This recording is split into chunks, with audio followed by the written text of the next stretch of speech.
Так, ребят, давайте проверим звук. Слышно сейчас меня или не слышно? Если слышно, поставьте плюсики, пожалуйста.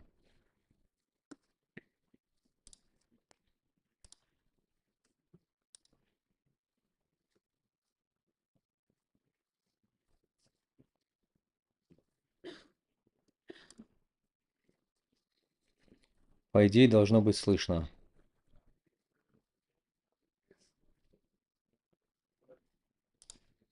Ну, отлично. Ну что, всем привет, давно не виделись. Сегодня у нас будет быстрый такой апдейт по рынку. Поотвечаем также быстренько на ваши вопросы, поэтому накидывайте в чат. В гостях у нас будет МС. А, Все вопросы заранее прошу кидать, чтобы долго не тратить время нашего гостя, ну и в целом наше с вами вместе взятое. Давайте, наверное, начну я. Быстро пробежимся, а потом уже начнем вместе с МСом. Так, сейчас, секундочку, я только раздам экран.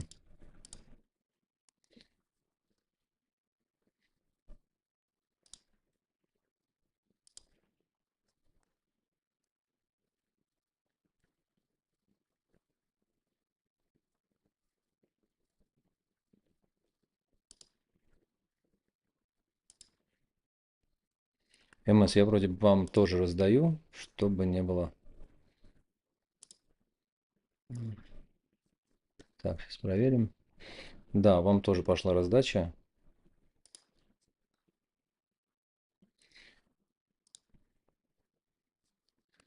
Вот, ну и давайте тогда приступим вкратце по рынку. Что интересного сегодня, я думаю, нам стоит обсудить. Ну, в первую очередь, наверное, то, что предстоит на следующей неделе. Вот так вот, наверное, сделаем.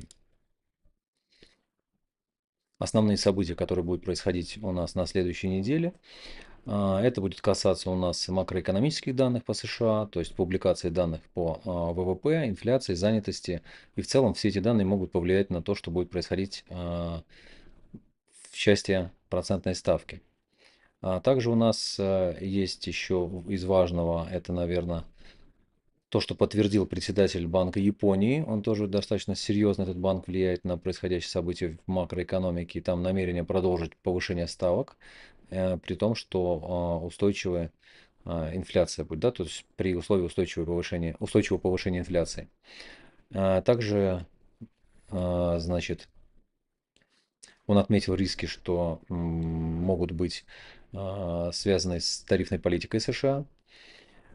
Также в целом стоит отметить, что рынки за последнюю, вот, наверное, неделю там демонстрируют признаки восстановления. Инвесторы немного видят и надеются на смягчение той самой тарифной напряженности, которая происходит сейчас между США и большинством стран мира. Настроения улучшились, но опять-таки они улучшаются сейчас на фоне ожиданий того, что Трамп смягчит свою политику и в целом а, найдет нечто такое среднее из того, что он хотел. Главное набросать, а там уж посмотрим, война план покажет. Я думаю, что это такого вида происходили сейчас события в таком виде. Ну и тоже недавно прочитал, значит, данные одного аналитика, который утверждает, ну то есть не одного, а нескольких аналитиков из Макрокомпас, которые отмечают, что крупные институциональные инвесторы могут начать масштабное хеджирование валютных рисков, что приведет к снижению спроса на доллар. Но при этом в целом глобальное доминирование доллара, ну, не стоит опасаться, в любом случае доллар останется ключевой резервной валютой. Позиции, да, могут ослабнуть, но дальнейшее усиление, за счет дальнейшего усиления тарифной напряженности могут быть какие-то недоверия к доллару, но в целом все равно эта валюта будет так или иначе главной резервной. И тут стоит обратить внимание как раз-таки на отчет, который выпустили недавно наши товарищи, вернее, не наши, а в целом товарищи из Citigroup. О чем они говорят? Речь идет о том, что капитализация стейблкоинов может достичь 3,7 триллионов в ближайшие 5 лет. То есть, ну, при условии широкого институционального принятия и технологической интеграции блокчейна, ну, соответственно, и принятия цифровых активов. И основными драйверами роста они считают, что будет переход от хранения традиционных валют к стейблкоинам для того, чтобы хеджировать риски использовать стейблкоины для платежей, управления ликвидностью в целом. Но если при этом, при всем, как бы блокчейны будут достаточно эффективны. И в целом рост доверия к цифровым валютам и развитие цифровых валют центральных банков, CBDC. Это то, кстати, о чем мы говорили, и о чем МС говорил. Сейчас, наверное, еще раз это повторит, и мы его попросим по поводу вообще того, что делают сейчас CBDC. Это как раз-таки в преддверии этого, я думаю, что Citigroup выбрасывает некое свое такое мнение на рынок. Также аналитики ожидают, что стейблкоины останутся ну, номинированными в основном в долларах США, и это будет на 90%. Вот. Это что касается таких, наверное, основных интересных новостей, за исключением вот еще одной.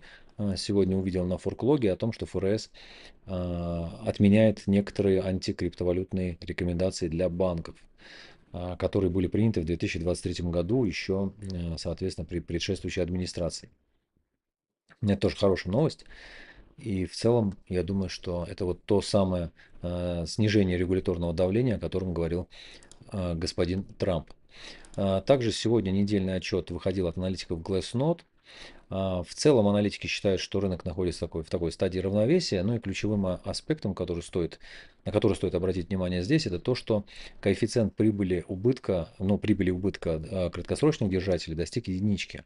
А еще из старых, наверное, каких-то обзоров можно будет посмотреть в прошлом, там, 2-3 года назад, если бы я нашел, я бы показал. Но точно это помню, что единичка выступает в качестве такого, ну, основного, наверное, основного значения, которое можно расценивать как поддержку. И вот сейчас очень важный момент. Если сейчас в целом быкам удастся удержать этот коэффициент выше и паритет, большая часть, скажем так, нереализованных убытков краткосрочных держателей перейдут, скажем, в прибыль, и быки чуть-чуть подтолкнут цену, то у нас есть все основания полагать, что мы будем восстанавливаться. Если же нет, то, я думаю, еще один уход ниже нам с вами предстоит. Ну и по-прежнему 93% сейчас ожидает CME Group о том, что у нас без изменений останется ставка. Что касается июньской сессии, то здесь у нас 58% снижения на 25 базисных пунктов. И продолжается все еще мнение аналитиков о том, что в большей степени в июле тоже будет снижение еще на 25 базисных пунктов, но уже ниже. Здесь был процент чуть-чуть повыше, сейчас ближе к паритету. То есть, что оставят без изменений после одного снижения, и то, что снимут чуть ниже на 25 базисных. Ну, а сентябрь сейчас считается, что будет, значит, если снижение произойдет в июле, то останется именно на этом же уровне, то есть оставит без изменений. Ждем май, посмотрим, какая будет ситуация сейчас с данными на следующей неделе, сильно ли это повлияет на решение по процентной ставке. Думаю, что нет. В конечном итоге без изменений это, скорее всего, так и останется. По крайней мере, вероятность достаточно большая.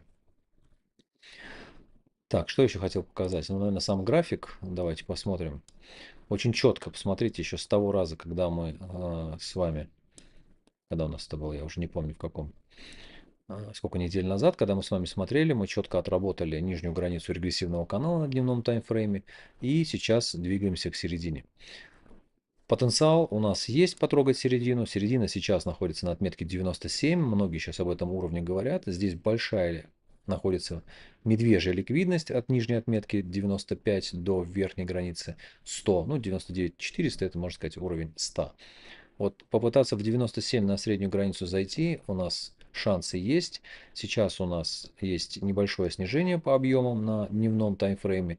Мы также можем видеть, что ушли сейчас в бычью зону по трендовым алгоритмам, но нам требуется коррекция. И потихонечку намекаем на уход в бычий денежный поток. В целом у нас и моментум смотрит вверх, и то, что мы можем уйти в бычий денежный поток, нам говорит еще и 6 часов, которые уже, я так понимаю, давно в этом бычьем денежном потоке по Moneyflow находятся. Есть необходимость коррекции, но смотрите, difference это как раз разница волны моментума, очень хороший алгоритм, показывающий настроение. Он сейчас пересекает нулевую отметку и говорит нам о том, что можем подвигаться, есть кроссовер. То есть потенциал ухода в 97 у нас сохраняется, то есть от него может быть коррекционное движение. В краткосроке в поддержке выступит при коррекции зона 93-91, Здесь наибольшая сейчас сосредоточенная ликвидность видно по боковым объемам. Ну, дальше самая крупная ликвидность находится на 6 часах, находится в зоне 85-84. Ну, здесь зона справедливой стоимости. И я думаю, что здесь четко видно, куда по коррекции у нас все-таки сохраняется шанс сквизануть в мае. Такой риск есть. Если смотреть глобально, по-прежнему сохраняю свое видение о том, что у нас есть потенциал уйти на перехай. По моему мнению, ничего не изменилось. Двигаемся на недельном таймфрейме также хорошо по регрессивному каналу в середину. 100 выступает в сопротивлении. Можно откатиться и идти к верхней границе. Верхняя граница выше 120 тысяч, то, о чем говорю достаточно давно. Такой шанс у нас на больших часах еще есть. Стоит также обратить внимание, я с того раза все обещаю сказать, не говорю. Да, прежде чем скажу, еще у нас тут какой-то комментарий странный мне прилетел, не помню о том, что мы с МСом посмеялись над каким-то парнем, который говорил что-то про стохастик. Не помню что, наверное, о том, что он был перегрет или недогрет, но если посмотреть на месячном таймфрейме, он перегрет был достаточно сильно. Здесь мы тоже по классическому RSI видим, что у нас даже вот так, если нарисовать. Сейчас.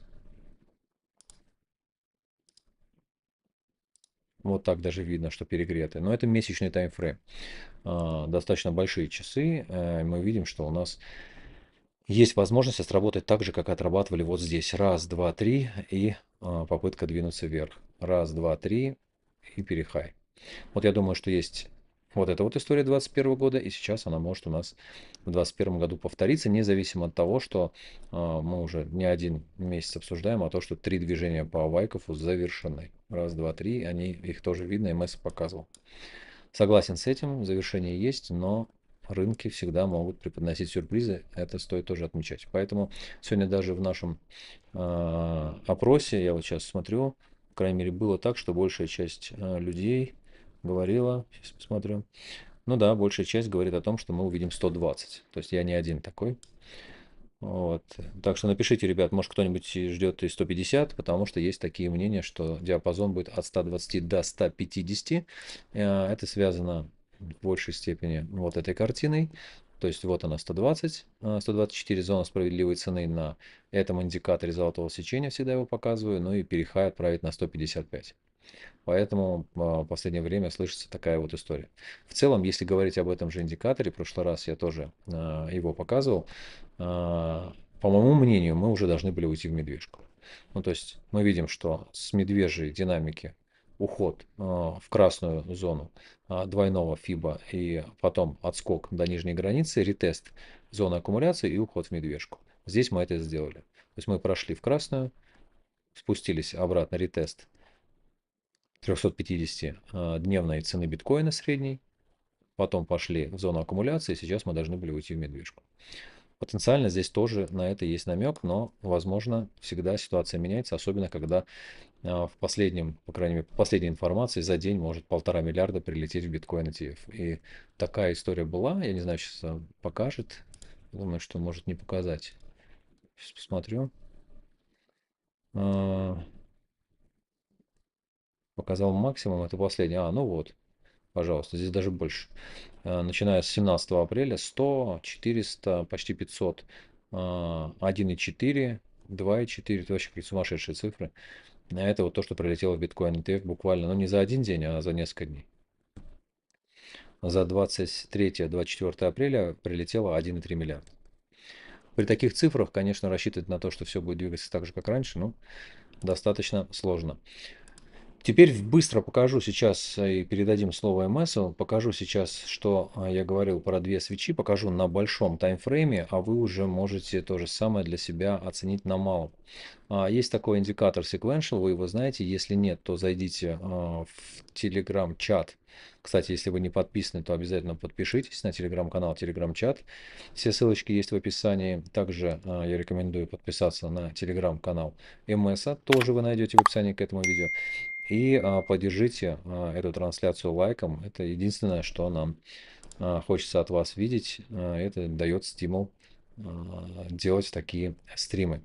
И вот там можно зайти в поиск чата и набрать, ну, sequential, SEQ. Наберите, сразу же его найдете, потому что сейчас на TradingView его нету. Соответственно, его можно будет установить уже через код. Кто не знает, это делается вот отсюда. Да, то есть здесь добавить новый индикатор, это редактор Pine. Скопируете код, сделайте добавить новый индикатор.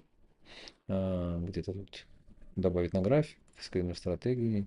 Вот, опубликовать. Здесь можно будет добавить, когда он новый будет. Вставите код и добавите, у вас появится новый индикатор. Для чего он нужен?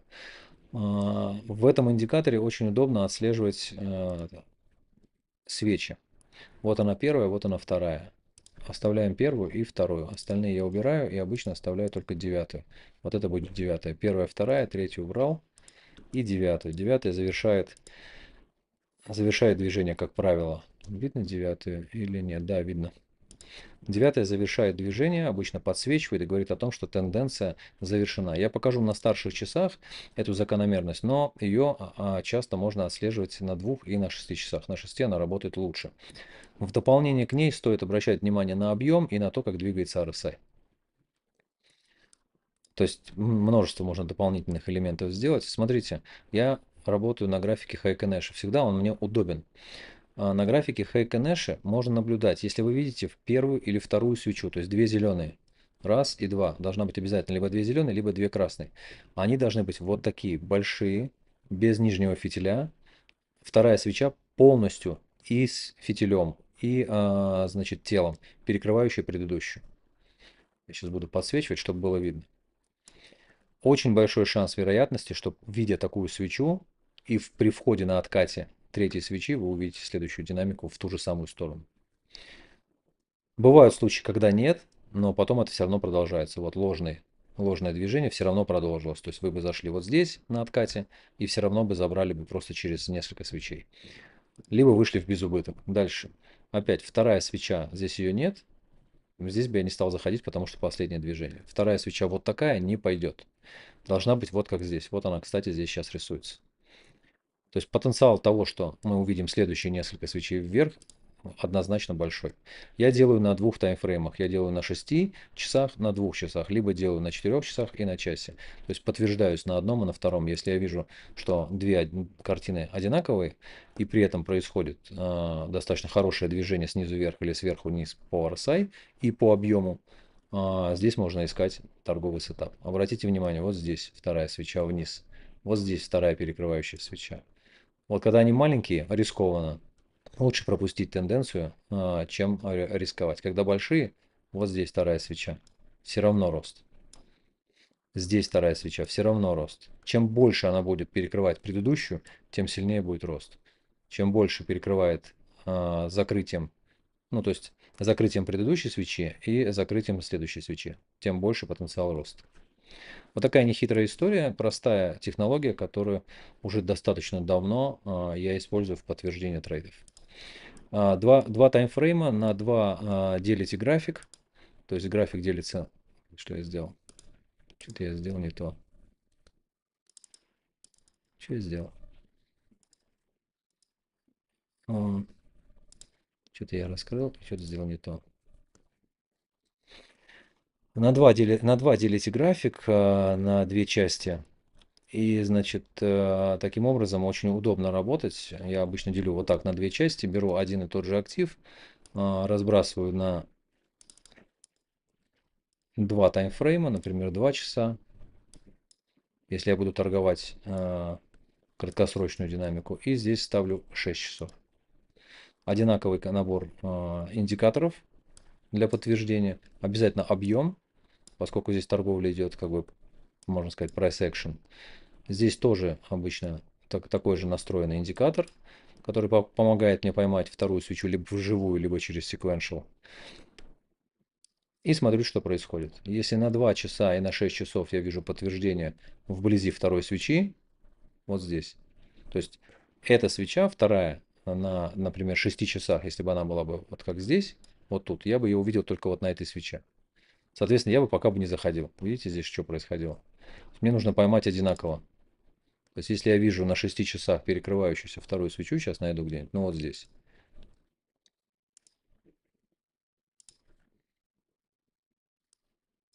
То я смотрю здесь, мы в начале тенденции или в конце, стоит заходить или нет, есть подтверждение или нет. Здесь уже рискованно.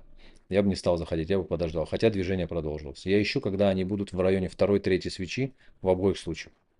Очень часто можно это встретить на графике.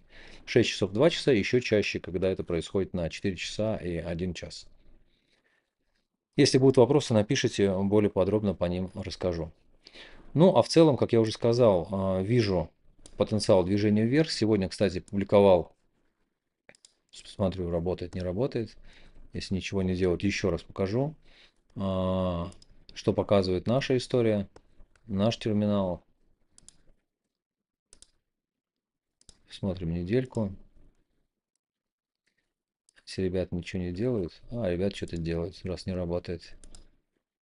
Всю недельку байбит не работает. Значит, не покажу. Сейчас еще раз.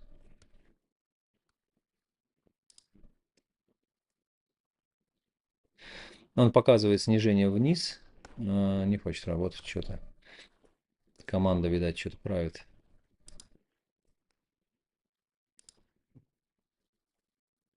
Невка есть? Да что ж такое?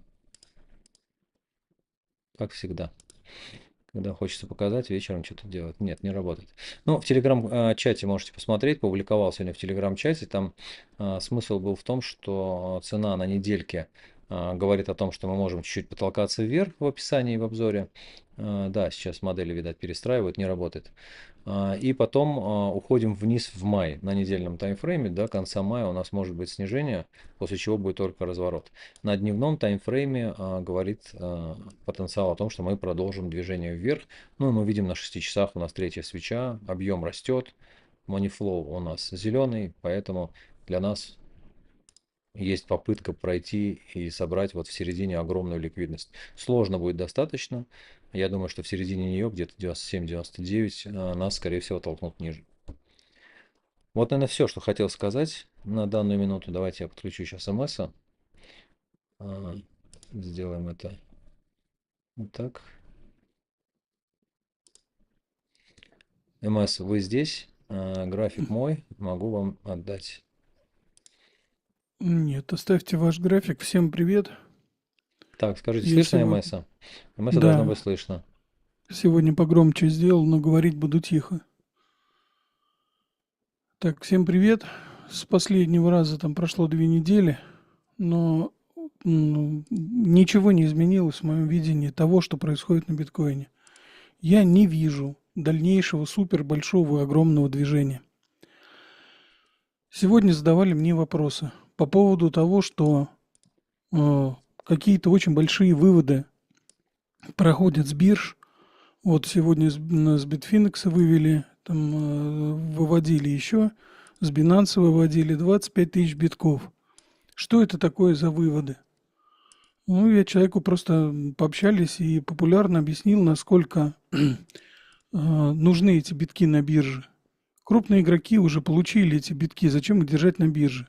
Если вы купите на снижении, то на бирже вы их точно не оставите, тем более если вы крупный игрок. До тех пор, пока деньги на бирже, это не ваши деньги. Они не дураки, поэтому вывели, вот и все.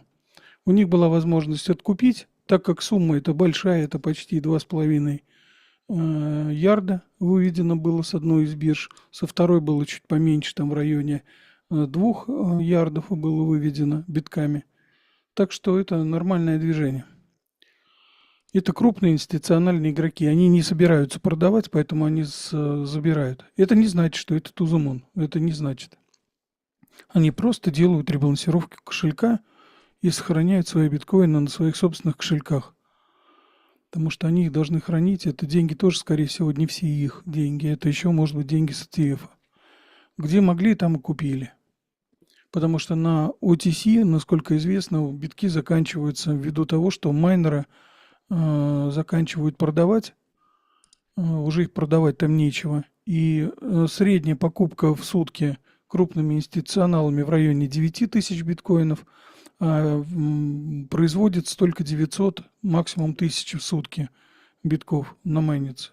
Поэтому это им неудобно, и они в итоге покупают где могут. По поводу того, задали вопрос сегодня, почему растет выпуск доллара, который в Circle USDC, а USDT падает. Уже очень давно я показываю, рассказываю по поводу того, что идет внутренняя борьба и конфликт между Джастином Саном и CZ. Эта борьба вылилась в том, что последний раз, когда Джастин Сан осмелился, скажем так, нелицеприятно выразиться по поводу некоторых движений на Binance, и плюс монету бинансовскую там они пытались уронить. После этого CZ объявил, что Трон скажем так, не нужен на Binance. И если вы зайдете, посмотрите, то первая валюта, которую они предлагают на обмен, это USDC.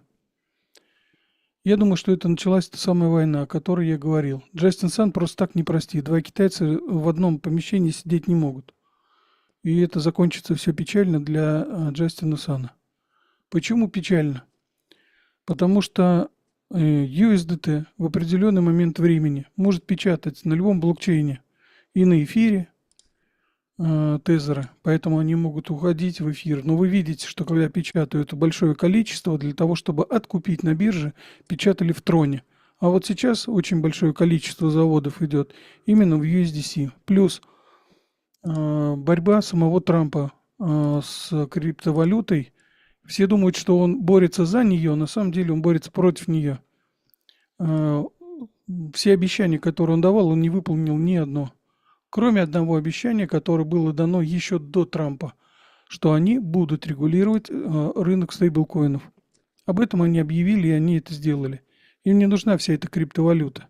Я уже несколько раз говорил, на разных стримах говорил о том, что есть Международный фонд развития, экономического развития, который делал заключение по поводу криптовалюты. И они сказали, что все криптовалюты – это частные криптовалюты, частные деньги, которые не могут быть использованы в государственных платежах. Поэтому они неинтересны. Биткоин неудобен для крупных платежей, он удобен только для накопления, для сохранения ценностей и не более. То есть для платежей он тоже не подходит. А рынок регулировать можно, и деньги обходят именно в стейблкоинах. Поэтому крупная держава, к которой привязан тот же самый тезер, и все стейблкоины привязаны к доллару, они будут регулировать именно стейблкоины. Вот поэтому сейчас идет эта борьба. В какой-то момент времени борьба перейдет в пик, и мы увидим. Либо сядет Джастин Сан, либо его с грохотом очень сильно уронит. И будут какие-то подвижки, в том числе и с тезером. Обратите внимание, как тезер пинули из Европы. Это произошло тоже из-за того, что идет регулирование. И это регулирование, вот оно пришло. С одной стороны, это плохо, конечно, потому что если государство начинает что-то регулировать, то оно регулирует в свою пользу, а не в пользу тех, кто участвует в рынке. Было так всегда будет. Поэтому ничего хорошего в этом я не вижу. Еще там вопрос человек задал мне наверху, там самый первый вопрос. МС, скажите, пожалуйста, Heaven сдох, Кон сдох, Коны сдохлый, кто следующий? Да все валюты сдохнут. Все валюты сдохнут. Я хотел так написать, но он у вас спросил, поэтому не написал. Да, нет, я отвечу, это честно, все валюты сдохнут в какой-то момент времени. Например, перед тем, как сдохнуть Хевену, он сделал их с 10 в течение 2 суток. Вопрос, если вы хранили Хевен, почему вы не разгрузились? Пошел же рост. Или вы видели, что 10 иксов, вы решили, что получите 100? Тогда это вопрос не ко мне. Почему все сдохло и у вас все это упало? То же самое по поводу Кон. Когда Кон начал переходить в джет, и они начали работать с джетом, когда команда убежала, я на одном из стримов сказал, что руководители начали разбегаться. Да, были крупные движения, да, приходил оттуда инвестор, который работал с MetaMask. Но как пришел, так и ушел в итоге. Но это опять же, это не значит, что это я взял, создал монету и всем ее зашилил. Я точно так же ее покупал, и она до мне осталась на кошельке и лежит. Куда ее деть, я теперь не знаю. Как в советские времена будем дипломами обклеивать туалет хорошими монетами. По поводу Кона. Konami Network сдохла давным-давно, об этом уже было сказано давным-давно. Люди писали, какая там еще VRX. С VRX не все так однозначно. Я сутки назад скинул в один из чатов, меня попросили скинуть все кошельки Binance, где хранятся валюты, в каком количестве, в каком объеме, сколько заводилось, выводилось. У них есть доказательства, как это называется, доказательства хранения. Вот я этот кошелек скинул, там есть все эти валюты, в том числе и VRX.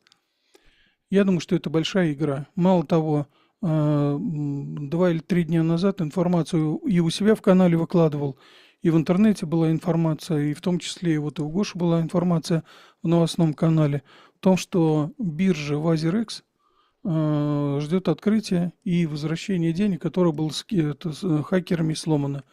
И наконец-то они сказали правду. Оказывается, WazirX сломала группа Lazarus. Опять та же самая, что и 1,5 ярда битков этих эфиров там или что они вывели, украли эфиры у Байбита.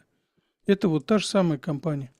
По поводу того, какие монеты там падают, ну, вы же сами принимаете решение, какие покупать, какие нет. Мало того, каждый раз, как только я какую-то монету показываю и рассказываю о монете, я говорю, это личное мое видение монеты. Не покупайте, если вы не знаете, что это такое. Если вы услышали звон и хватаете первую монету, что попало, а потом говорите, у меня все пропало, ну, это уже не ко мне вопрос, а к тому, что вы не можете себя контролировать и не можете проверить ту информацию, которую вам дают. Я сумасшедший, вот поэтому я говорю монеты на вид сумасшедшего. Если вы считаете, что вы можете доверять голосу сумасшедшего с экрана, ну тогда это опять же не ко мне вопрос. У меня нет никакого желания подсаживать людей на плохие монеты. Но если вы правильно ведете экономику собственного кошелька, то в вашем кошельке все рисковые активы это не более 5, максимум 7% от всего кошелька. Вообще от всего. То есть вот все скамные монеты, которые вы только можете себе придумать, они должны занимать не более 7% всего кошелька. Если вы их там храните больше, чем, как один мне человек написал, а у меня в RX 50% от всего кошелька, я ему сказал, соболезную.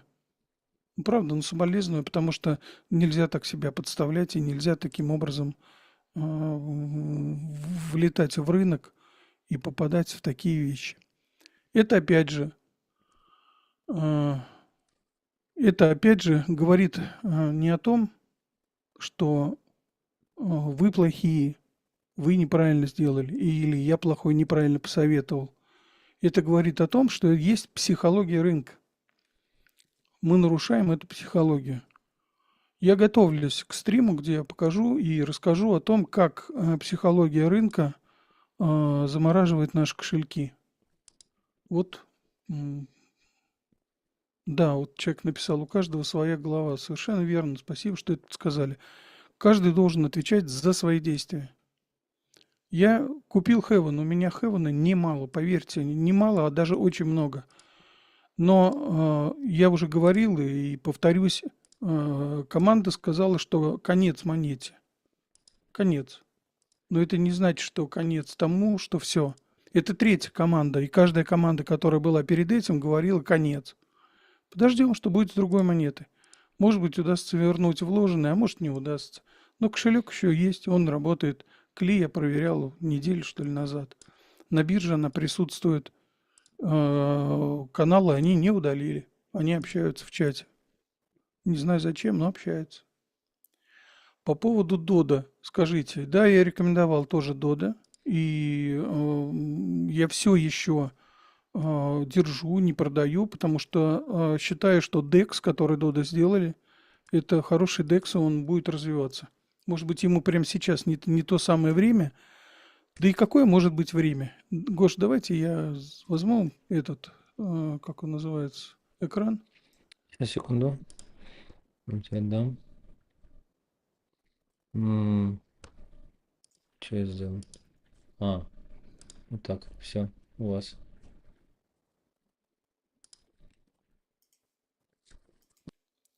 Отправил вам запрос зачем-то поделиться, ну, отправил вам запрос. Организатор конференции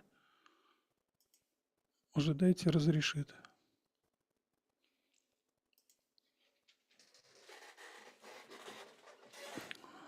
Видно?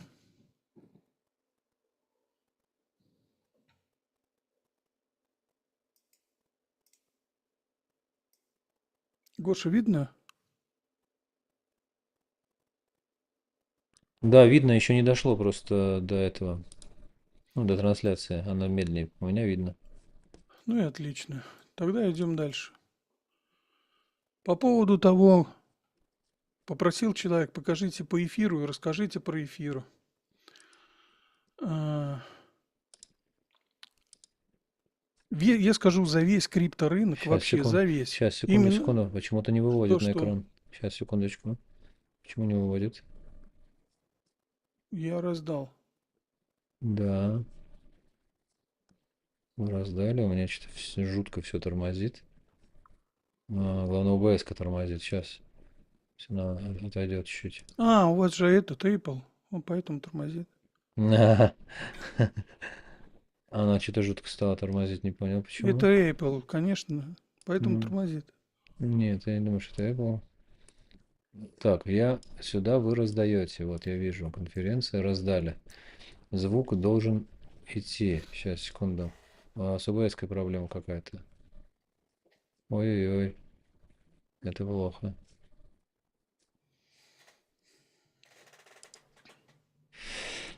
Да, ребята, беда вообще. ОБС-ка что-то подвисла. Секундочку.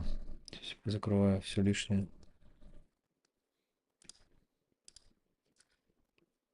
Что это она? Никогда такого не было, и вот снова. Нет, звук от вас. А ну скажите что-нибудь. Раз, Да, два, звук, три, что-нибудь. звук идет, но почему-то. Во, Отлично. все, отлично, отдублилось. Все. Теперь ваш экран Что с моим экраном? показывает, а то не показывал. Сейчас вы должны его показывать. Я еще раз сейчас его обновлю, на всякий случай.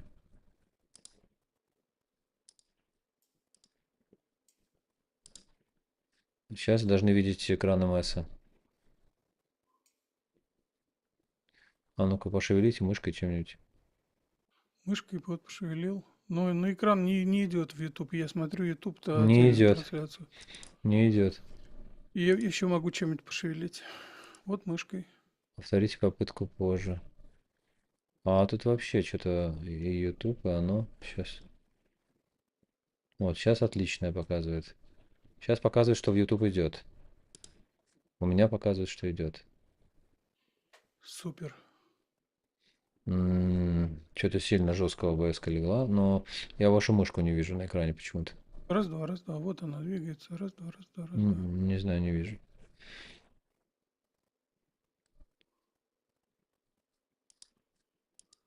Ну, в любом О, случае, видно. да, видно, но не видно мышку. Вот она сейчас только появилась, черное пятно, но не двигается почему-то. Черное пятно. Ну, черная стрелочка вижу, но она почему-то не двигается. Легло черное пятно на мой экран. Да не двигается он, я вижу. И вы свои двигаете. Ой, Да? все скачет. Ну все, отлично, давайте тогда продолжать. Значит, это у меня что-то. Ребята, видно мой экран? Напишите плюс хотя бы, чтобы было понятно, что вам видно и можно двигаться.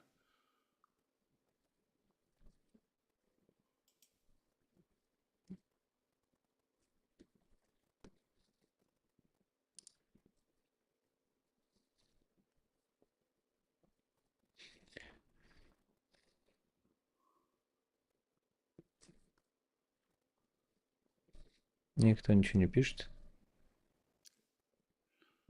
Да, все, наверное, ушли домой, потому что пятница, развратница. Кто-то пишет, один пишет нет, второй пишет да. Мышка не двигается, правильно пишет.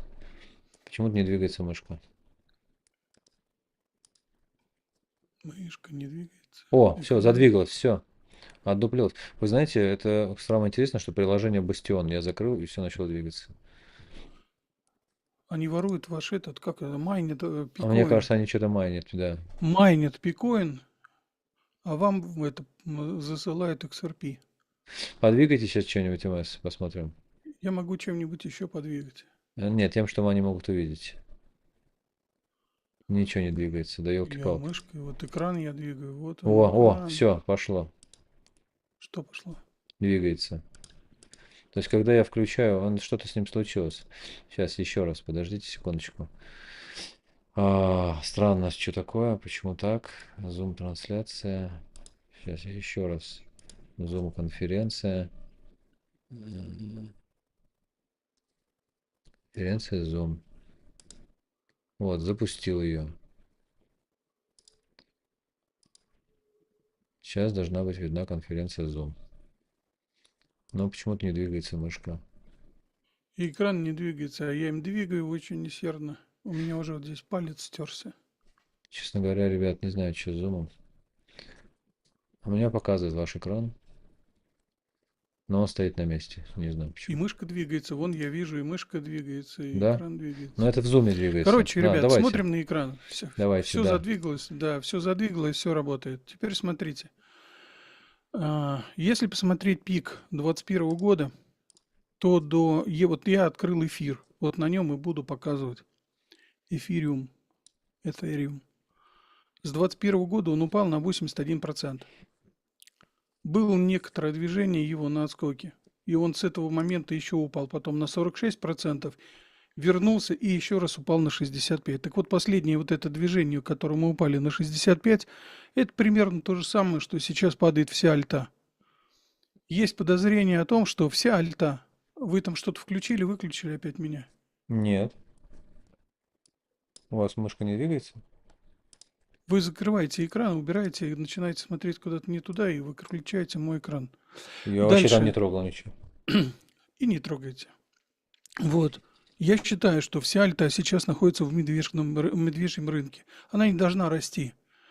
Потому что мы, скажем так, мы перебиваем те низы, которые уже были по альте. Поэтому альта находится на супер-супер дне. И я сделал для себя вывод о том, что я хочу на этом дне закупаться. И некоторые монеты я покупаю. Я уже скидывал сегодня в чат. Вот Гоша в чат. Если хотите общаться, приходите к Гоше в чат. Я там есть всегда. И там можем всегда общаться. В любое время суток. У меня настроение всегда хорошее. Когда плохое, меня в чате нет. Поэтому я всегда отвечу вам на вопросы. И по поводу этой альты. Я купил альту и показал, где я купил, какую альту. И вот, например, купил левер на самом дне. Сейчас я уже получил 130% только на споте движения. Купил зи по низу. И уже по зи у меня уже есть там, я не помню, там сколько, 70, что ли, смотрели процентов. Это только спот движения. И я считаю, что все остальные альта точно так же покажут большое и хорошее движение. Тот, кто считает, что мы умерли, что нету денег и никто не будет качать эту альту, не время для альты расти было. И это время было показано тем, что институционалы не занимались рынком, они занимались, кто больше украдет биткоина с рынка. Это была их игра. Они пока играли во взрослую песочницу, они забирали там друг у друга биткоины, дрались. Никто не обращал внимания на альту. Поэтому альта ушла в медвежий рынок и отдохнула. Это говорит о том, что у нее есть запас, куда расти. Почему этот запас есть? Вот я вам сейчас открою то, что делают крупные игроки. Посмотрите внимательно. Это график, который показывает о том, что крупные игроки, видя, что цена сейчас начала расти, начиная с 6 апреля цена растет, в это время самые крупные игроки с самыми большими портфелями, они ушли в шорт. Они готовятся и набирают шорт. Это как раз говорит о том, это как раз метрика, она показывает топ-трейдеров, long-short ratio, то есть самые крупные аккаунты, что они сейчас делают. Вот в данный момент они готовятся к шортам. Это видно. Что можно посмотреть? Тот же самый, например, короткие позиции против лонгов на Bitfinex. Та самая знаменитая биржа. Посмотрите внимательно. что было, что происходило по предыдущее время. Ну, попробуем взять за последний год, например. С ноября, когда, помните, мы начали падать, цена дошла до пика и дальше начала падать. Мы сейчас опять здесь переходим в тот момент, когда даже на этом, как его называют, на Bitfinex шортовые позиции на сегодняшний день, если посмотреть по трейдерам, вот смотрите, сейчас я попробую поставить, 193 трейдера поставили на шорт. Это уже говорит о том, что крупные игроки все-таки готовятся к шортам. Если посмотреть, к примеру, биткоин-цикл, я специально, так, за все время, я специально открыл эту картинку для того, чтобы люди увидели. Каждый цикл роста, каждый последующий его цикл становился ровно в половину меньше. И пока все соответствует. И обратите внимание, что у нас кривая, которая соединяет все пики предыдущие, все пики настоящие, мы уже коснулись этого пика. Максимальный интерес, модель это максимального интереса показывает о том, что мы уже были на пике. Это метрика. Это не я рисовал, поэтому могу сказать, что может они ошибаются, может я ошибаюсь, но в любом случае пока все, скажем так, соответствует тому, что я вижу на рынке. По поводу самого биткоина. Ничего не изменилось. Все как было, так оно и осталось. Лично для меня. Так, на недельке.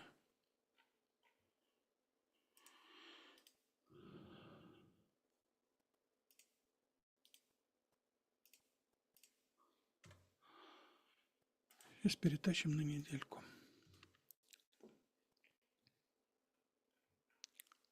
Не получается перетащить, но пробуем. Разрешите. Что-то куда-то все попряталось. Ага, вон тут. Все прячется.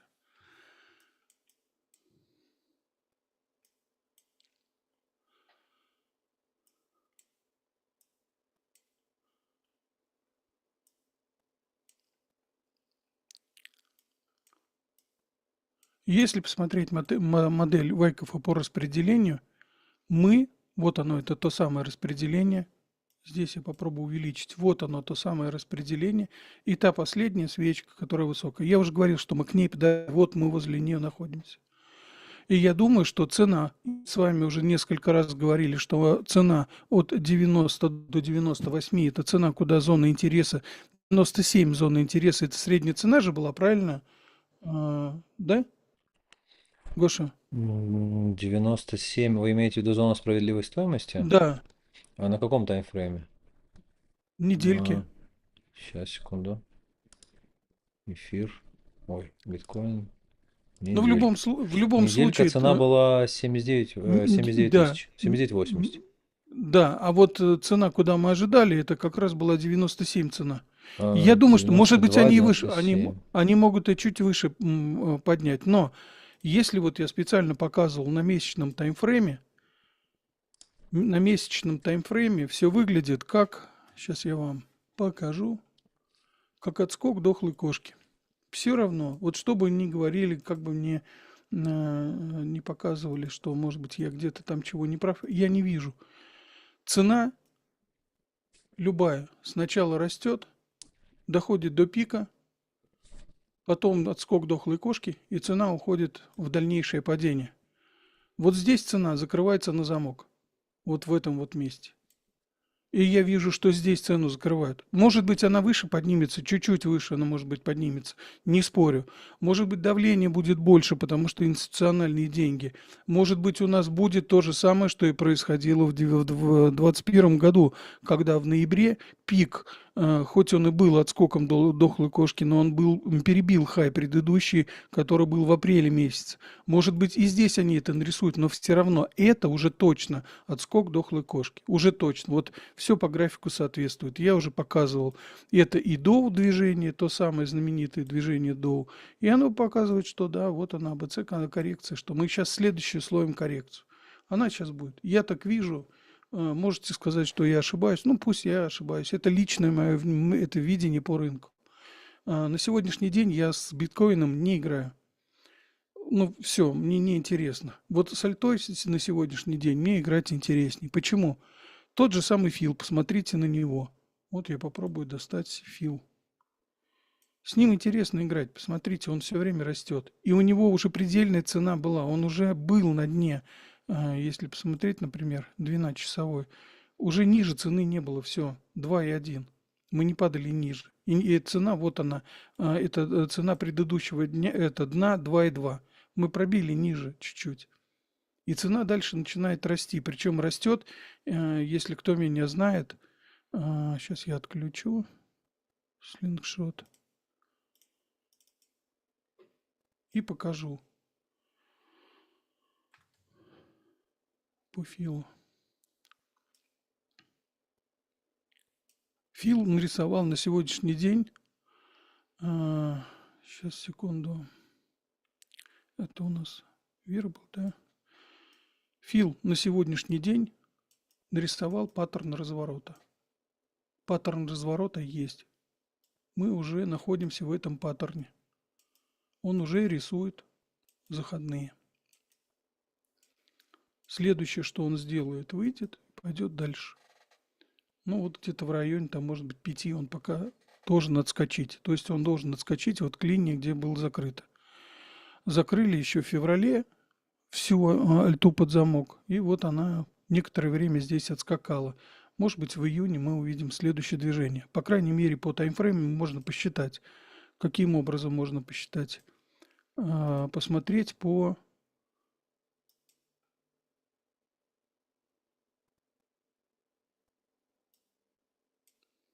Ну, пусть поменьше немножко будет. Где-то 13-15 июня можно увидеть по филу какие-то серьезные движения. Даже 10 мая еще можно будет увидеть движение. Трехдневка. Уже есть эти 3 движения. Вот здесь сейчас будет приниматься решение. Если мы выйдем чуть выше сразу, где-то в районе 3,5, даже меньше, там 3,2, то все, это значит, мы вышли из коридора, в который падает цена.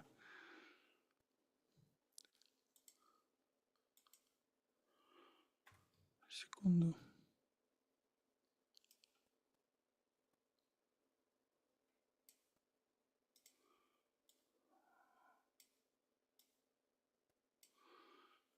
И здесь уже было 3 касания. Сейчас цена выйдет и пойдет дальше наверх. Вот все, что здесь происходит, все, что я вижу. И это по каждой альте. В том числе тот же самый фил. Он уже ушел в медвежку. Вот он. Так, это время, это не то. Мне нужна цена. 75% он упал. Это и есть медвежка. Это не коррекция. 100% не коррекция. Поэтому на сегодняшний день... И он, кстати, нам показал, как он будет двигаться. Движение его, даже если мы учитываем, что он хотя бы сделает x20, 30, 50, то где-то в районе $100 его можно в принципе ловить. Это опять же та же самая монета, как и Solana, только Solana с мемными монетами связана, она была разогнана с $8 до 280. Здесь не будет такого сильного движения, но в район 80-100 смело можно ожидать. Я, по крайней мере, на это надеюсь и думаю, что оно так и будет. Это все, что я хотел по поводу альты сказать и рассказать то, что я вижу. Ребят, давайте-ка пролайкаем трансляцию. У нас гораздо больше, чем лайков. Но никого же не затруднит поставить лайк, чтобы трансляцию дальше можно было ютубским алгоритмом Вова подхватить. ракета. Я только что смотрел эфир.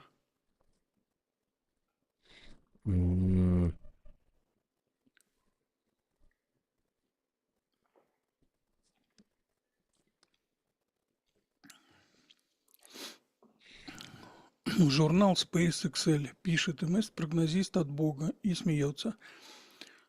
Еще нужно услышать, что цена идет вправо. Если вы за мной следите, начиная с 2020 года, о том, как я рассказываю, как цена идет, если вы скажете, что я ошибся где-то, ну скажите мне, что я ошибся, и укажите где. Все мои стримы, эфиры есть. Можно спокойно зайти и показать. Здесь ты сказал на стриме так будет, а получилось иначе. Я готов с вами подискутировать. Приходите в чат, будем общаться. У меня можно вопрос, МС? Вы сейчас показывали, по-моему, по фьючерсам, да, зону интереса, накопления. Какая там была дата? Можете еще раз посмотреть? Там, по-моему, по фьючам вы показывали в довод графика какие-то чарты. Какие даты здесь были? BPN-ку посмотрим.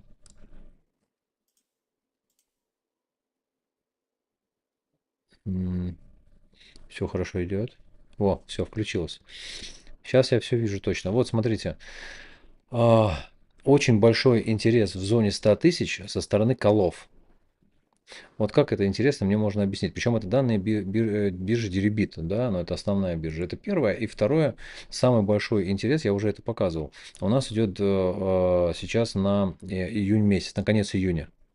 То есть здесь тоже буквально там в 2 раза превышает интерес бычьих настроений именно по опционам. И если говорить о том, что опционы отражают видение рынка, либо отражают желание хеджировать свои позиции, то вот мне бы хотелось ваше мнение по этому поводу. Причем Мое июль мнение, мертвый, мое вообще нет. мнение очень простое. Сегодня мне написали и спросили у вас в чате, что вы считаете по поводу того, на чем мы растем. Я ответил сегодня, и мои слова повторю здесь, мы растем только на том, что падает доллар. Никаких других, вообще никаких других нет ни новостей, ни, скажем так, буксиров, которые бы цену тащили наверх. Это доллар падает. В какой-то момент времени Трамп проспал вспышку. Когда он начал агрессивную политику против Китая, против еще кого-то, против Европы, крупные азиатские рынки отреагировали очень своеобразно, потому что Трамп не совсем понимает, как живет Китай и каким образом работает. В своем новостном канале я выложил интервью одного из руководителей финансового управления Китая, который сказал, Китай существовал 5000 лет, когда еще не было даже Америки. И без Америки мы можем существовать. Если вдруг Америка поступила таким образом, что она подняла тарифы и попыталась на нас давить, то давить на нас бесполезно. Есть много других стран, с которыми мы можем сотрудничать и работать. И в этот момент они начали сбрасывать американские трежерис. А это боль для Трампа и вообще американской экономики. Боль. Что сделал Трамп? Он тут же мгновенно прогнулся, он тут же моментально начал на всех этапах кричать, что мы уже договариваемся. А Китай поступил опять, как должен поступить китайцы. Они объявили. А у нас никаких переговоров с вами не ведется. Вы о каких переговорах речь повели? Трамп опять оказался в неловкой, мягко говоря, ситуации. Доллар в этот момент начал падать. Поэтому весь рост вот этого всего рынка происходит не на каких-то новостях, позитивных, не позитивных, еще каких-то. Вообще не рекомендую на новостях торговать никому и обращать на это внимание. Не рекомендую. Если вы хотите не потерять деньги, а сохранить деньги, по новостям не торгуйте и не ожидайте никаких новостей, а торгуйте по графику. И если сейчас посмотреть на график доллара о том, как доллар падает относительно всей другой мировой валюты, то можно увидеть, что это доллар падает, а не биткоин растет. Китайцы побежали в Японию договариваться о том, как они будут вместе работать против Америки. И тут же представитель американский прилетел в Японию эти переговоры разрушить. Но Китай просто так не сдастся. Ну, просто не сдастся. А Трампу надо каким-то образом будет отвечать. И все это сложится вот в то, что очень сильно могут уронить доллар. И тогда мы действительно можем увидеть и рост биткоина выше намного. Я уже говорил, что мы можем, пожалуйста, показать, что отскок дохлой кошки будет больше, чем пик самого сезона. Он может быть больше предыдущего пика, пожалуйста, но это опять же, это не на фундаментальных основаниях, что это биткоин стал хорошим, а только потому, что это доллар стал плохим. Сегодня завыли практически все крупные головы: ARK Invest, Fidelity. Они все начали кричать. Fidelity говорит, что мы в этом сезоне достигнем 500 тысяч. И Лично для меня это 250, и 500, там они что только не Нет, оно говорили. да, в прошлом сезоне они говорили 300, что когда вот мы были на цене 60, они говорили, что мы 300 вырастем. Вот сейчас мы были на цене 102, они говорили, мы вырастем до 500. Вчера, буквально вчера, я даже выложил в новостном канале, что он заявил о том, вернее, утром сегодня выложил, о том, что этот Fidelity ожидает 500. Появился ARK Invest сегодня же и объявили о том, что мы вырастем до 2,5 миллиона долларов в ближайшее время. Вполне возможно, что так и произойдет, если конец доллара пришел. Тогда, пожалуйста, это может быть вполне возможно. Это единственная новость, на чем растем. А теперь тот, кто торгует на новостях, если вы считаете, что нужно другие какие-то новости смотреть, то тогда лучше следите за тем, что скажет Трамп по поводу доллара. Ему очень невыгодно то, чтобы доллар стал дешевым. Совсем невыгодно. Потому что если станет дешевым доллар, то в таком случае все будут продавать трежерис. Они не будут там... тихой гаванью не будет доллар, скажем так. Он им не нужен будет, этот трежерис. Если доллар дешевый, и он падает постоянно. Большое количество расходов стало у этой администрации, даже больше, чем у предыдущей. Уже эти сведения опубликованы, уже налоговый дает эти сведения о том, что больше идет трат у Трампа. А это затраты куда ложатся? На потребителей. Эти затраты лягут, уже ложатся на американцев, в том числе там Канада не хочет американские автомобили покупать. У них там началась эта возня. Китайцы сказали, ну нет, значит, и нет, и не будем. Вчера там где-то в чатах мелькнуло, мне прислали, переведи. По поводу этого письмо было о том, что Китай якобы отменил там этот 145% на американские там эти тарифы. Нет. В письме было сказано о том, что таможенное управление фиксирует отмену 145% надбавки на некоторые интегральные схемы, которые приходят из Америки. При этом сохраняются и 145% плюс надбавка 50% на другие виды товаров. Поэтому, если эту мульку увидите, не совсем верьте тому, что там люди пишут, которые по новостям торгуют. Это вот все, что я хотел сказать. Не, ну по новостям вообще я не понимаю, как можно торговать. Здесь дело даже не в новостях. Здесь я сегодня уже об этом сказал вкратце. Трамп использует ту же самую технологию, что он использовал в своей бизнес-деятельности. Он сейчас просто это делает на государственном уровне, и ничего с ним пока никто сделать не может. Он реально делает, Согласен. и даже не думая о том, что он уже управляет Я вчера не ООО своей, там, грубо говоря, целой страны. Да, прошу прощения, что перебиваю. Вчера совершенно случайно. У меня много интервью, которые я на Бусти выкладываю. Если кому интересно, на Бусти у меня много интересных фильмов выложено. Интервью некоторые. Могу выложить интервью Трампа. И вот один из руководителей телевизионной студии в Америке, CNBC, я забыл его фамилию, он брал интервью у Трампа очень давно. Оказывается, они с ним дружат очень давно. И он очень интересно пошутил насчет Трампа, что, говорит, я Трампа знаю еще с института, ну, не института, а там как это учебное заведение, где они учились. А он говорит, я знаю его как очень трудолюбивого человека, который, закончив образование, пошел работать. Он засучил рукава, взял в долг у папы 6 миллиардов и начал строить свою империю. Вот примерно то же самое он делает с Америкой. Он пришел в Америку сейчас, у него есть те самые 6 миллиардов начального стартового капитала. Почему бы не посуетиться и мир не ломать? Он на самом деле делает все правильно. Вот все правильно, кроме тарифов. С тарифами он промахнулся. Это не так делается. И не таким образом это делается. Но он пошел ва-банк. Его тактика была такая, что нужно попросить больше, чтобы получить меньшее. Он так и ну, Ну, или получить совершенно, нужное. совершенно верно. Он так и сделал. Тарифы это не сам смысл тарифов, это просто инструмент, который он решил использовать.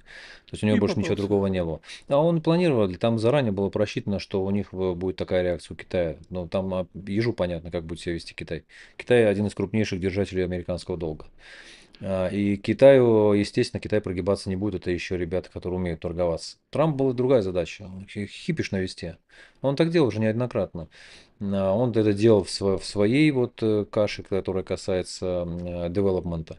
Сейчас он это сделает, то же самое делает Ну, то с... ее пережил он 8 серьезных банкротств, начиная с 92 года. Он то же самое сделает с Америкой. Он придет в какой-то момент в какой-то отрасли к банкротству, потому что, допустим, допустим, Китай, они сейчас сказали, что Китай запретит работать с лицензиями китайскими. У них очень хорошие лицензии, скажем так, высокотехнологичные. После чего завыла Apple, и сегодня Apple объявила о том, что она точно 100%, лично для меня это уже какой-то дежавю. Мы 2 года назад уже говорили об этом, что Apple хочет перетащить все производство всей Apple техники в Индию. Мы же говорили о том, что они как он называется, iPhone 16, по-моему, делали там частично, а теперь даже экраны там будут делать. И туда пытаются перетащить. Но это же затраты. Но это не делается за один день. То есть перетащить завод и производство и наладить и запустить, это точно не один день и точно не год. Поэтому эта вся свистопляска точно не на один год. Всё это дальше будет продолжаться. Вот как, насколько он справится, это одно. Но, с другой стороны, сейчас очень много подписей собирается крупными инвесторами, крупными промышленниками о том, чтобы Конгресс рассмотрел вопрос импичмента Трампа в связи с введенными тарифами или отмену тарифов, если это не закончится импичментом. То есть вот примерно такое там творится сейчас. И это все отражается на долларе. И если вдруг Трамп правильно себя поведет, доллар мгновенно в 1 секунду выровняется и пойдет наверх. Вот график доллара откройте, Вот у меня посмотрите сейчас, индекс. у меня сейчас открыта синяя кривая, это биткоин, соответственно, красная это золото и, вернее, доллар, золото, биткоин. Синий это доллар, соответственно, индекс доллар, DXY. Красное это золото и фиолетовое это биткоин. Но, естественно, при падении доллара инвесторы, я уже сегодня же об этом сказал, сегодня товарищи из Макрокомпас, вот сегодня выходила статья, они предупреждали о том, что крупные институционалы сейчас потенциально начинают масштабное хеджирование, и они могут его, хеджирование валютных рисков, и они могут его еще больше производить, исходя из этой неопределенности с тарифной политикой, и тем самым будут выгружаться в золото. И посмотрите, как работает график золота и биткоина. Последнее время, по крайней мере, вот начиная отсюда, с последние дни. Они двигаются очень-очень. 7 апреля, когда было объявлено о тарифах в 125%, совершенно верно. Вот, Вот смотрите, оттуда и пошло. вот как они двигаются. Очень синхронизировались. Э, Похоже. И если сейчас продолжится эта история, мы можем тоже увидеть вот это самое. То, о чем я и говорю, что вот сейчас за Но период лета может быть история, которая даст перехай. Она просто нестандартная. Если говорить о посмотрите на технических, золото. да, если говорить технически, то, конечно, на крупных, особенно таймфреймах, цикл можно считать близко к завершенным, либо завершенным. А Я если считаю, что он завершен. технически, 100%, он уже должен был завершиться. Это видно, но даже вот, ну, там невооруженным глазом мы смотрели недельку, где на каком графике RSI у нас был, я уже даже не помню. Вот здесь мы смотрели месяц или что мы смотрели? Месяц, да. Ну уж, ну видно, все классические алгоритмы говорят о том, что все, мы закончили. И движение по Вайкофу тройное, это раз, два, три, завершено. То есть все, что говорить, все, что касается технически, да. А все, что касается вот этой вот шляпы, которую сейчас делает Трамп, а Трамп это не технически, это из ряда, это что-то типа коронавируса. Это раздражитель. Ну, типа коронавируса, вот пролетело, которое сейчас гоняет всех туда-сюда. Обычно что-то происходит такое всегда, да? Что-то шатает рынок, что-то создает неопределенность и волатильность. Но сейчас дошло к какого-то непонятного пика, где раньше такого Очень, не было. Да, очень похож Трамп на Скориду. Чешется во всех местах, а сделать ничего не можешь. Ну Вот он то вот. же самое делает с рынком. Он очень сильно раздражителем является для рынка, и от этого никуда не деться. Поэтому он как уронит доллар, и когда в какой момент он только поймет, что доллар становится слабой и начинает продавать трежерис, а для него это самая большая боль, самая. Вот это уже все его поймали. И ему уже сказали, что Трамп, ты показал свое слабое место, что трежерис твое слабое место. А трежерис это доллар напрямую. Поэтому я считаю, что все, что сейчас происходит на рынке, это только игра доллара. И это не рост биткоина. Это не значит, что институционалы вкладывают миллионы долларов, чтобы сейчас запампить рынок. Да никто не нужен этому рынку. Институционалы работают на себя не для того, чтобы пампить для какого-то Ивана родства непомнящего о том, что ему сейчас сделают хорошо и будет альтсезон. Я уже рассказывал, как этот рынок работает. Институционалы забирают себе биток. Вот забирают и все. Но есть крупные игроки, трейдеры, трейдеры, которые не являются инвестором в прямом смысле этого слова. Они являются трейдерами. Они купили дешево, продали дорого. Вот этот отскок они могут использовать только для того, чтобы продолжить это распределение. И если посмотреть на Вайков, то действительно у Вайкова есть этот отскок, последний, тот самый, который называется отскок дохлой кошки. Опять же, это не значит, что мы получим на 4 года медвежку. Не надо придумывать эти слова, что опять на 4 года медвежка. Нет. Это значит, что цикл может начаться заново, но уже в другое время. Он, например, может начаться в сентябре, в октябре, в ноябре этого же года. Он может там начаться, он может начаться новый цикл, но это не значит, что мы сразу полетели на новые хаи. Это просто начало нового цикла. Потому что посмотрите, как себя ведет Альта. Альта на сегодняшний день точно находится в медвежке. Вот точно. Потому что некоторые говорят, почему альта не растет, все, альтсезона не будет. Альтсезон не должен быть сейчас. Почему он сейчас должен сию секунду быть? Альта показала рост. Это был первое ее движение. Сейчас альта отдохнула, все, у нее следующее движение будет. И я думаю, что это движение уже началось. Именно по альте. Потому что, посмотрите, биткоин падает, а некоторая альта мелкокапная начала лететь. Мелкие капы летят. Есть по ним такое движение. Посмотрите. Вот сейчас посмотреть. Левер уже сегодня. Вот сейчас уже скаканул на 150%. Если 4 дня назад купить его было, то сейчас бы вы получили плюс 150%. Тот же самый, что там у нас, Фил, Тейлкоин. Посмотрите, как летит Тейлкоин. Хэбар. Посмотрите, Хэбар начал свое движение. Посмотрите на Лайткоин, который с 78 на 85 уже вырос. Неплохо. Неплохо. Тогда второй вопрос. Если Да-да. тогда Трампу, если выгодно, чтобы трежерис росли, вот 20-летка сейчас на графике вместе с биткоином. В последнее время удивительная корреляция. С запозданием, но она есть. То есть по логике сейчас, если говорить о том, что предрекают аналитики тот факт, что не изменяя статуса главной резервной валюты доллар, но Трамп все равно будет своими действиями сейчас так или иначе снижать доллар, да, то есть есть такие риски. Но при этом он, естественно, у него нет никакого желания убрать его как главную резервную валюту. Он об этом заявлял и говорил, угрожал, даже пальчиком махал, говорил, не дай бог там страны БРИКС или кто-то еще решит вдруг отказаться от доллара. Я вам покажу, Кузькина мать. Да. Вот А, пришел к нам в чат сейчас Ник Сусанин. Я лично к нему обращаюсь и говорю, перестань во всех чатах, всех стримах со всех своих аккаунтов писать пошлости про всех трейдеров и про всех ютуберов, которых ты только видишь. Перестань это делать. Потому что если нужно, я дотянусь, и мы заблокируем тебя во всех чатах, где только это возможно. Перестань это делать. а что написал? Жена Трампа, это Ну, что жена он Трампа? знает, Да, это один из его других аккаунтов, которые два уже забанили. Что жена Трампа? Мелания Трампа? Да классная она. Да Жена нет, Трампа. я про Зачем он другое. пишет? Он понял, о чем я говорю. Да, ну хорошо, Прекрати не это надо. делать. Гадости писать не надо, у нас здесь мирная, добрая, хорошая обстановка. МС, я предлагаю, в целом картина понятна, сейчас есть определенная нестабильность, она чувствуется, видно, как хеджируют сейчас позиции основные игроки, за счет этого золото улетело в какие-то невероятные высоты, да, Э, потрогала 2618, вообще красота, прям видно.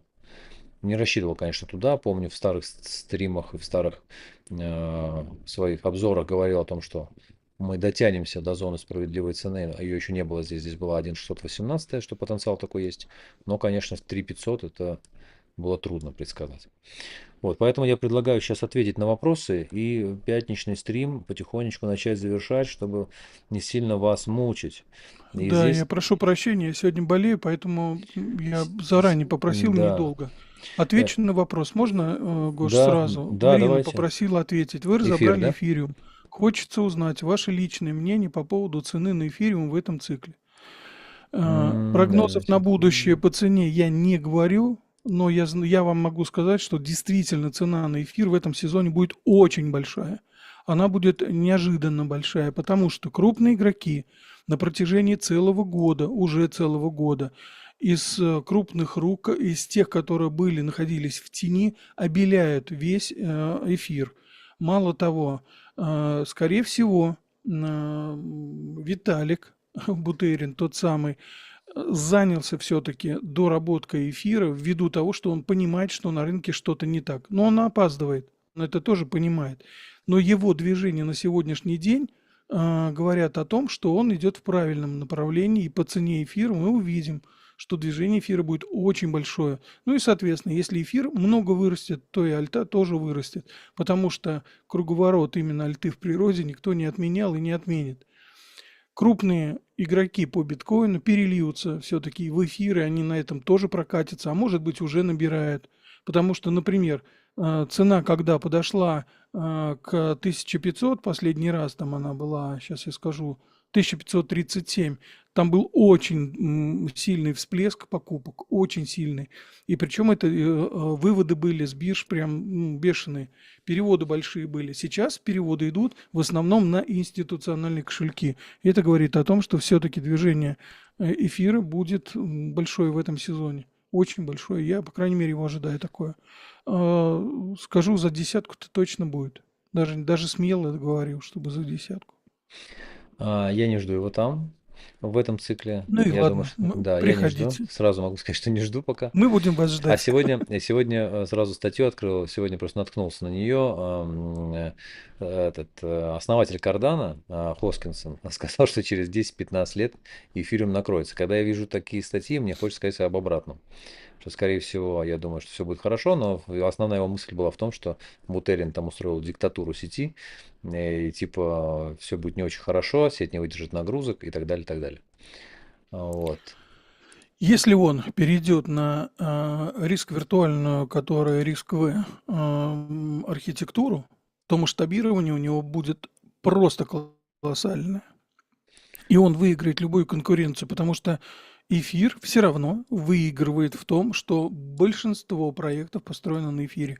Большинство проектов строится и будет строиться на эфире. Мало того, если только они действительно на риск перейдут, то у эфира будет все очень хорошо. Он делает Согласен, все но правильно. согласен, но сейчас пошло немножко размытие. Очень много проектов уходит на Binance Chain. Мы сейчас общаемся с ребятами, которые занимаются, в принципе, привязкой блокчейна, если мы говорим о втором уровне, да. На Binance Chain уходят, на Троне множество проектов интересных есть. Ну, в общем, есть размытие некое, да. Эфир перестал быть такой альма-матер. И плюс дороговизна его сети тоже с ним сыграла не очень хорошую шутку. Но в целом, если посмотреть на график, то эфир классно, отлично удержался вот в зоне максимальных объемов и сейчас говорит о том, что у него есть потенциал ухода в 2,259. При общем росте рынка, да, если же нет, уйдем клевать нижний объем на 1280. Это если в двух словах. А так потенциал у него зона справедливой цены как минимум 2800 в этом цикле. Еще не завершилось. Очень сильный слив. Я думаю, что пора нам возвращаться к зоне справедливой стоимости. Что там были еще за вопросы? Там очень много было МС каких-то монетик. Зи, Ну, Серо. Но Зи уже говорили Зи много уже раз. сказал, Сера Все. дальше продолжает расти, она еще вырастет в этом сезоне. Она очень хорошо себя показала, 10 иксов я сделал на ней, на Сера. Я думаю, СТРК. что еще раз прокачусь. Так, а Сера у меня есть вообще? Даже не знаю, ну есть или нет. Наверное, нет. То у вас нет хороших монет. Вон она, А, вон она есть. пролистнули. Нет, они у меня здесь есть только потому, что вы их смотрите. Так они мне здесь. Нет, я отсматриваю только, вот мы даже в своем этом, жалко не смог показать, мы даже при вот своих каких-то оценках ставим только ближайшие. Ребята вот сами берут, которые более ликвидны. Вон Cardano кинули, Доги кинули из ликвидных. Но программисты там не отличают, да, ее Cardano это или это мемкоин доги. Поэтому берут из ликвидности там ближайшие 10-15 и начинают их рассматривать. Сера есть, где-то оно в ужасном состоянии находится, если честно. Так, что там СТРК? Это не знаю, что у меня, наверное, такого нет. СТРК. У меня такого нет. Вы знаете, что это такое, МС? Спрашивают. По поводу. СТРК стоит набирать?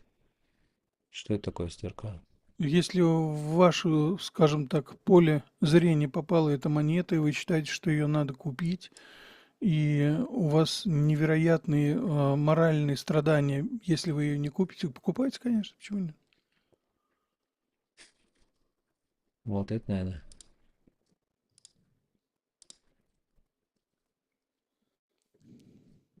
Надо купить обязательно такое. Вот такое нужно прям, я сейчас уже, я пошел. Сейчас закончится стрим. Я иду. Я иду, ребят, не обижайтесь, я иду покупать. Так, здравствуйте, что по Трамп Сол на ближайшие дни? Спасибо большое вам заранее. Трамп Сол. Полетел Трамп. И все закричали: ура, Трамп заново летит, надо в нее входить. А подоплека была совершенно другая. Трамп сказал, что крупные держатели Трампа могут с ним встретиться на обеде.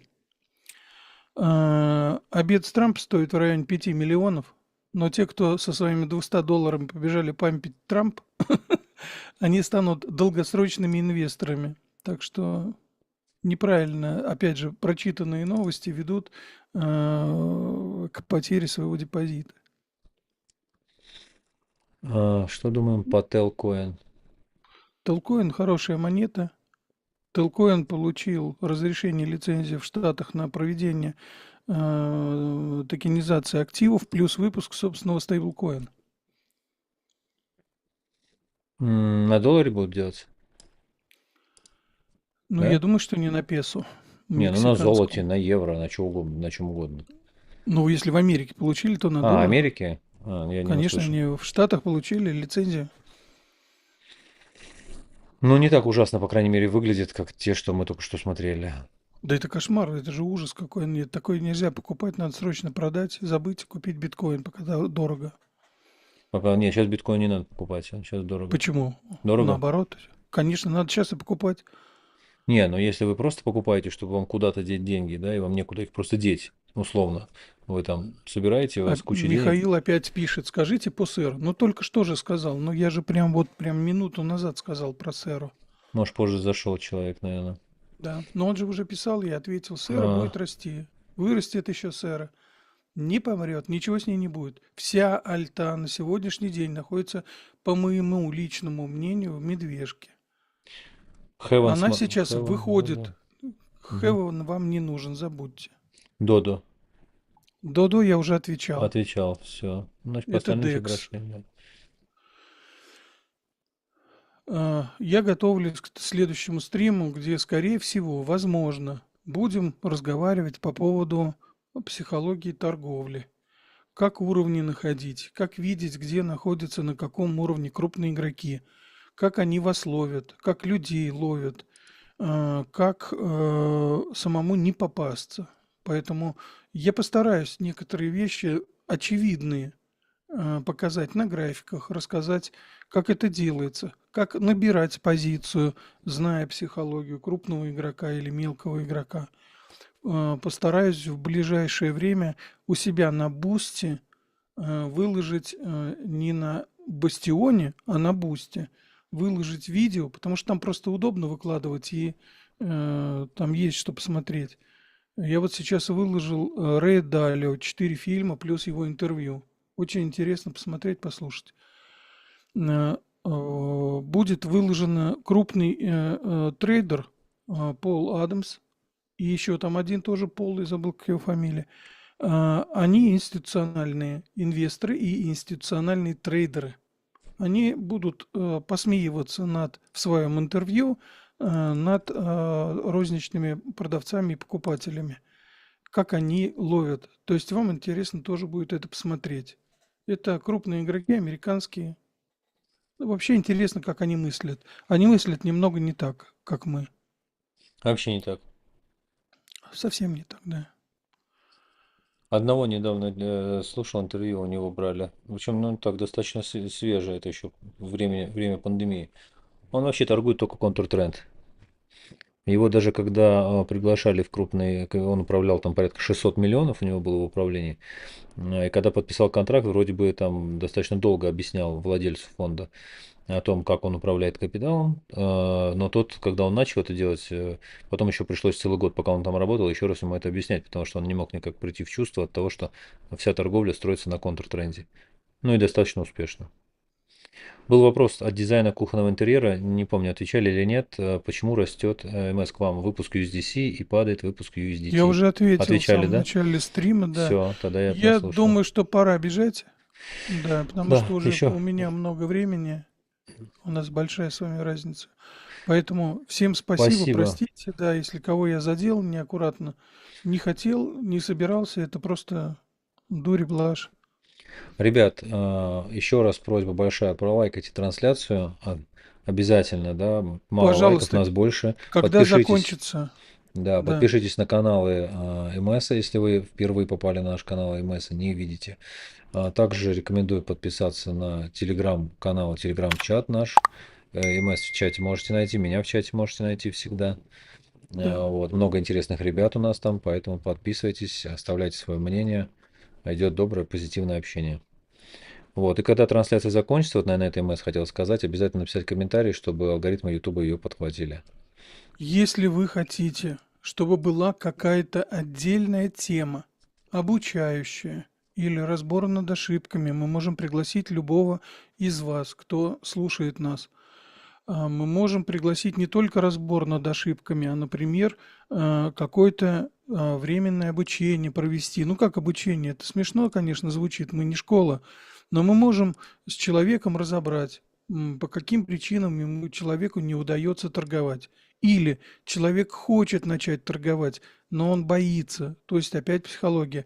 Приходите, мы все расскажем. Но только вы напишите, что вам нужно. Мы проводим стрим, заканчиваем стрим, потом смотрим под стримом, а никакой реакции нет. Это немножко обидно, конечно, мы стараемся для вас. Если хотите, мы это сделаем.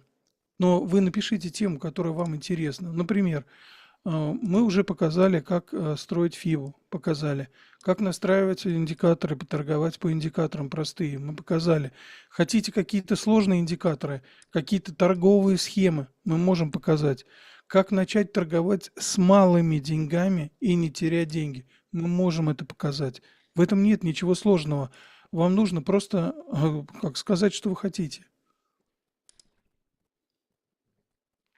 А мы подстроимся под вас. МС, а вам огромное спасибо за то, что приходите, поддерживаете канал. Ребят, всем спасибо, кто был Я сегодня не на стриме. прихожу, я сижу на кресле. Хорошо, за то, что сидите на кресле на канале. Не Да, сидите, пожалуйста. не вставайте, не надо. А, Вот, спасибо вам огромное за ваше мнение. Всегда приятно послушать его. У нас они чуть-чуть разнятся. Посмотрим. Будет, кстати, интересно.